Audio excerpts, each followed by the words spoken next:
ऐसे मिथ्या आरोपों से न तो चुनाव आयोग डरता है और न ही कोई मतलब बिहार की जनता से उनका वोट चोरी करने का तरीका।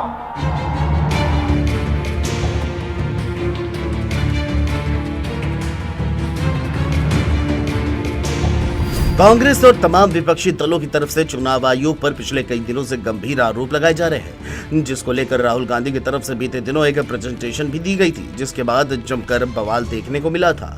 कांग्रेस के आरोपों के बाद चुनाव आयोग की तरफ से बीते रविवार को प्रेस कॉन्फ्रेंस की गई।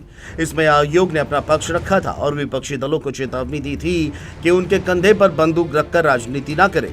मुख्य चुनाव आयुक्त ने रविवार को प्रेस कॉन्फ्रेंस में साफ कहा कि उस पर लगाए जा रहे वोट चोरी जैसे झूठे आरोपों से न तो आयोग डरता है और न ही मतदाता डरता है। साथ ही कहा कि राजनीतिक दलों का पंजीकरण चुनाव आयोग ही करता है और उसकी नजर में ना कोई पक्ष है ना विपक्ष, सभी समकक्ष हैं।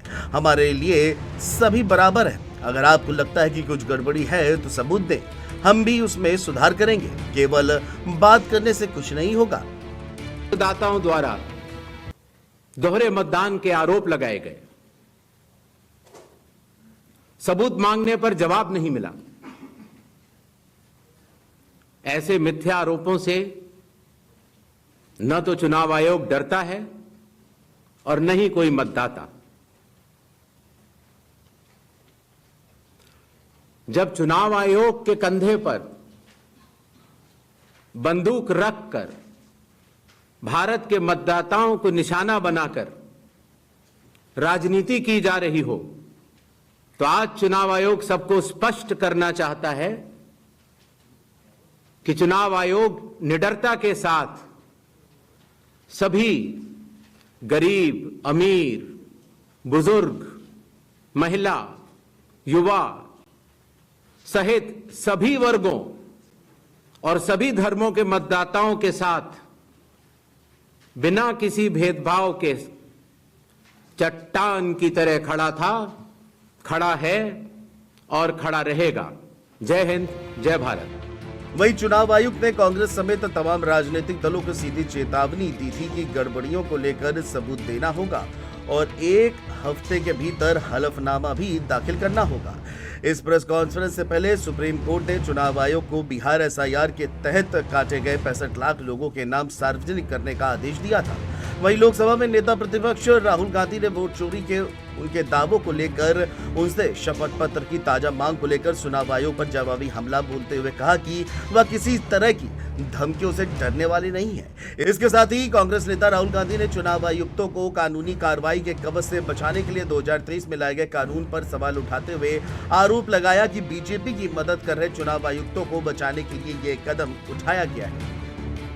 एसआईआर मतलब बिहार की जनता से उनका वोट चोरी करने का तरीका।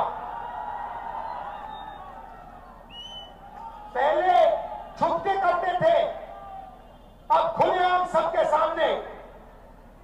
आज उनका प्रेस कॉन्फ्रेंस होता है, मैं उनसे पूछना चाहता हूं, आपने कानून बनाया, आपने सीसीटीवी का कानून बनाया, फिर आपने उस कानून को बदला क्यों? सरकार ने क्यों बदला? मैं एक और सवाल पूछना चाहता हूं, भाइयों और बहनों, आप जानते हो कि इलेक्शन कमिश्नर पर कोई भी केस नहीं किया जा सकता है। आप जानते हो कि हिंदुस्तान का कोई भी court, high court, supreme court उन पर केस नहीं कर सकता है। आप जानते हो ये कानून कब बना? जानते हो 2023 में ये कानून बना। ये कानून 2023 में क्यों बना? क्योंकि नरेंद्र मोदी और अमित शाह ये चाहते हैं कि इलेक्शन कमीशन के खिलाफ कोई कार्रवाई नहीं कर पाए, क्योंकि इलेक्शन कमीशन उनकी मदद कर रहा है, उनके साथ वोट चोरी कर रहा है। और हमने इंडिया गठबंधन के बिहार के नेताओं ने मन बना लिया है कि बिहार में हम वोट चोरी नहीं होने देंगे। सवाल नहीं उठता, वोट चोरी नहीं होने देंगे। दूसरी ओर वोट चोरी के आरोप पर मुख्य चुनाव आयुक्त ज्ञानेश कुमार के बयानों पर विपक्षी दल पूरी तरह से भड़क उठे हैं। कई विपक्षी नेताओं ने ज्ञानेश कुमार के बयानों को गलत बताया है। कांग्रेस, आरजेडी से लेकर डीएमके के नेताओं ने भी फिर से पलटवार कर दिया है। सभा मुखिया अखिलेश यादव ने कहा है कि अगर चुनाव आयोग के निर्देश और कार्रवाई पर एक भी डीएम सस्पेंड हो जाए तो फिर कभी ना तो वोट चोरी होगा और ना ही वोट डकैती होगी। इतने कम समय में हम 18,000 एफिडेविट ही बनवा सके।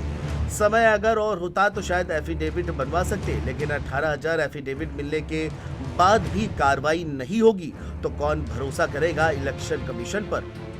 वहीं मुख्य चुनाव आयुक्त के बयान पर आरजेडी सांसद मनोज झा ने कहा कि ये संस्था चुनाव आयोग संविधान से पैदा हुई है, ये संविधान नहीं है। मैं उनसे अनुरोध करूंगा कि वे सुकुमार सेन को वापस बुला लें। आज की प्रेस कॉन्फ्रेंस में किसी भी ज्वलंत सवाल का जवाब नहीं दिया गया। संविधान के नाम पर संविधान की धज्जियां नहीं उड़ाई जा सकती। बहरहाल अब इस मामले पर विपक्षी राजनीतिक दलों ने नाराजगी जाहिर की है। कांग्रेस अध्यक्ष मल्लिकार्जुन खड़गे ने इंडिया गठबंधन की बैठक में मुख्य चुनाव आयुक्त ज्ञानेश कुमार के खिलाफ महाभियोग लाने की बात कही है। इसको लेकर बैठक में प्रस्ताव भी लाया गया है। हालांकि अब तक इस पर अंतिम फैसला नहीं हो पाया है। देखने वाली बात यह होगी कि इस पर फैसला कब होता है, क्या सभी दलों की सहमति बन पाती है और क्या विपक्ष बनाम चुनाव आयोग की आग भड़कती है या नहीं। Desk report, JMT news.